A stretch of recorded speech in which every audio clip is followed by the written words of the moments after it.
Hello guys, so karong buntag sayo is magtrabaho na ta. So karon ni mata nako guys, kinay nang mata sa ako ang customer kay magpabulkit sila. So karon guys is duha ka book damage na. Kwarta na pod guys. So karon guys is ato na yung trabaho ug lihokon ako ni siyang i-plot para makuha siya sa yang yanta. So ako nang gi-plaster siya guys sa tire messenger guys. So diha is akong hinahinayon siya, gikuha na ko siya gilangkat o ma-plaster na nako siya kuha nga dili ma-damage o diha guys nga ako siyang gisipti kung hinahinay. So ako siyang gipaningkamutan makuha guys. So diri dapita guys is ako siyang so diri dapita guys is sakpan ako ang duha ka damage niya mo din na iyang salarin.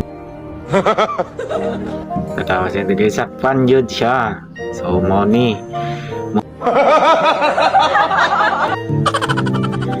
so sa dihang napita nakita na nako ang mga dami sa kana guys na running flat mangguna siya mo nang dagkay murag kato siyang mga murag sa to guma mo toy siya na damage katong na pag running flat niya. So diri napita guys is plaster na to siya sa mo makina nga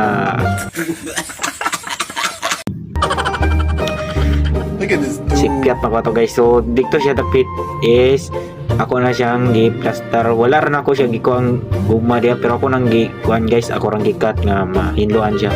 So diyang dapit na guys is ako nang gi-plaster. Tapos pagkahuman na guys is ako na siyang gamitan og grinder. So diha nagamit og grinder guys, ginamit pinaagi sa hangin. So ako nang gigamitan siya guys. Tapos ako na po na siyang gamitan o pagkahuman kaduha gasolina. So gamitan ako gasolina guys para mahinduan. Then akong kiskisan para mawag yung hugaw, plaster nga walay kuskus balongos nga di siya maukam. Nya guys gamitan ako blower para dali ra mauga. Okay. Tapulan ako guys.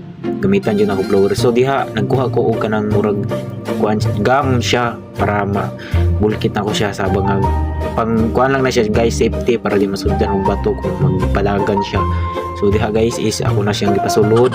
Next is kato ng quick na cement guys para mo na silbi siya sa butanganan ako sa kanang katong ikaduhan niya nga patch.